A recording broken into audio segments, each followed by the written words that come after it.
암을 넘어 다시 일상으로 조선대병원과 함께하는 암 극복 프로젝트, 저는 연빛나입니다.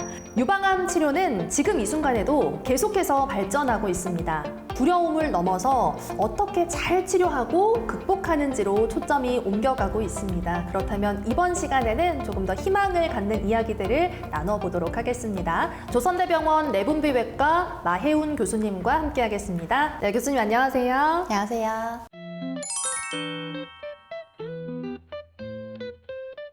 네, 진료실에서 환자분들 많이 만나시지만 아무래도 진료 볼 환자분들이 많다 보니까 길게 이야기는 나누기 좀 어려우시죠? 네, 그렇죠. 네, 이번 시간에는 또 교수님의 개인적인 소회까지 함께 좀 들어보려고 합니다. 환자분들이 어떤 어려움을 가장 많이 이야기하시던가요? 유방암으로 진단이 되고 나면 본인의 일상생활이 무너질까봐 걱정하시는 부분들이 제일 많습니다. 아무래도 이제 대학병원까지 오면 마음이 가볍진 않잖아요. 그래서 또 그것도 궁금해요. 병원 오시는 분들이 이미 병이 이제 확진되고 오시는 건지 혹은 뭔가 추가 검사를 하러 오시는 건지 어떤가요? 되게 이제 바깥 외부 병원에서는 유방 자체의 조직 검사를 통해서 유방암으로 먼저 진단이 되고 이제 추가적으로 병기 설정을 하기 위해서 CT, 뼈 스캔, MRI 같은 검사를 하기 위해서 대학병원으로 내원을 하십니다. 환자분들이 하시는 말씀 중에 가장 많이 들었던 건 어떤 게 있으세요? 사실 환자분들은 말씀은 거의 없으시고 눈물을 흘리면서 들어오는 환자분들이 많습니다. 그래서 저희가 오늘 이 시간 준비한 거거든요. 그런 두려움을 좀 없애기 위함이거든요. 그래서 실제로 유방암 환자분들이 어떤 심리적인 어려움을 겪는지 좀 들어보려고 해요. 어떤가요? 되게 이제 유방암으로 특히 전절제를 하게 되면 이제 여성으로서 신체적 변화에 대해서 우울감을 크게 느끼는 환자분들이 되게 많습니다. 또 항암 치료를 하게 되면 체력이 많이 떨어지기 때문에 평소 본인이 해왔던 운동이라든지 일상생활이 조금 어려워지면서 마찬가지로 우울감을 느끼는 환자분들도 많습니다. 네.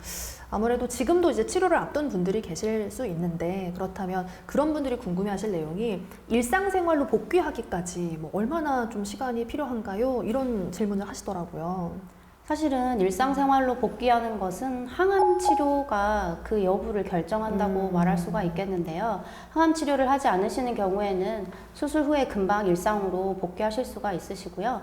항암 치료를 진행한다고 하더라도 우리 환자분들이 마음만 잘 먹으시고 긍정적으로 생활한다고 하시면은 얼마든지 일상생활도 가능합니다. 개개인의 어떤 노력 여부에 좀 달려 있을 것 같은데 요즘 이런 말도 좀 하더라고요. 환자 맞춤 치료를 이야기하던데 이건 뭐 어떤 치료를 말하는 건가요? 예전에는 단순히 유방암의 기수에만 맞춘 치료를 했다고 하면 요즘에는 각 유방암의 종류, 또 그 종류에 따른 치료, 또 환자의 유전자 검사를 통해서 그 문제가 생긴 부분을 타겟으로 하는 치료가 많이 발달했는데요. 되게 이제 표적 치료라고 불리는 것들이 그런 치료들입니다. 뭐 표적 항암 뭐 이런 얘기가 네, 그런 건가요? 맞습니다. 그렇지만 이거는 방금 말씀드린 것처럼 유방암의 종류 그리고 또 개개인의 유전자 특성, 성질에 따라서 치료가 가능할 수도 있고 또 아닐 수도 있다는 것을 염두하셔야 됩니다. 완전히 완벽하게 이제 개인 맞춤이 되는 건 아니다. 그렇죠. 그리고 또 걱정이 되는 게 그거잖아요. 완치가 됐어요. 근데 완치가 됐다 해도 이제 암이라는 게 재발에 대한 두려움이 있잖아요. 그럼 일상생활을 내가 잘 살아가려면 이 재발과 관련된 두려움을 어떻게 관리해야 되는지 이것도 좀 알고 싶어요. 네, 우리 환자분들이 가장 많이 걱정하시는 부분인데요.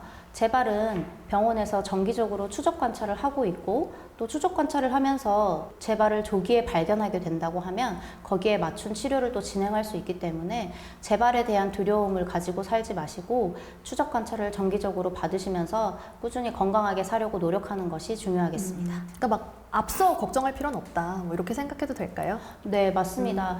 우리 환자분들 경우에 사소한 몸의 변화 하나하나를 모두 유방암 또는 유방암의 재발과 관계를 지어서 걱정하시는 분들이 많은데요.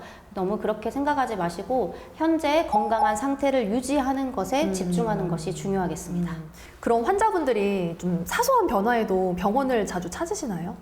네, 맞습니다. 사실 저는 환자분들에게 너무 걱정하지 말고 치료만 잘 따라오시면 된다고 힘내시라고 많이 이야기를 드리는데요. 사실 환자분들한테는 이런 위로가 쉽게 와닿지는 않습니다. 그렇지만 환자분 본인이 어떻게 내가 이 치료에 임하느냐 하는 마음가짐이 상당히 치료에도 영향을 많이 미치기 때문에 꼭 긍정적으로 생각하셔주셨으면 좋겠습니다.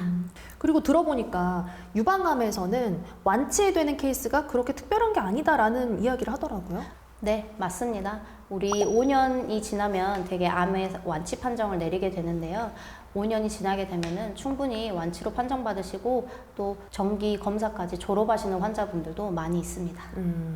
그러면 이제 병을 이제 극복했어요. 완치된 이후에 재발을 예방하기 위해서 우리가 일상생활을 어떻게 살아가느냐가 중요할 것 같은데 평소에 지켜야 하는 생활 수칙들도 알려주세요.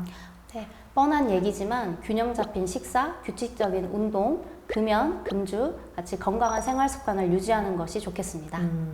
끝으로 지금 이 순간에도 또 희망을 갖고 치료를 이어가고 있는 우리 환자분들께 마지막으로 한 말씀 부탁드릴게요.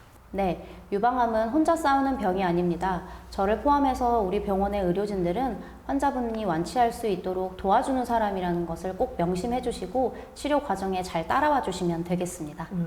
말씀하신 것처럼 더 이상 유방암은 사실 혼자 견뎌야만 하는 병은 아니기 때문에 제대로 잘 알고 또 가장 필요한 건 포기하지 않는 마음이 아닐까 싶습니다. 그런 마음 갖고 치료 잘 이어가시길 저희도 응원을 드리겠습니다. 오늘 말씀 여기까지 드릴게요. 고맙습니다. 감사합니다.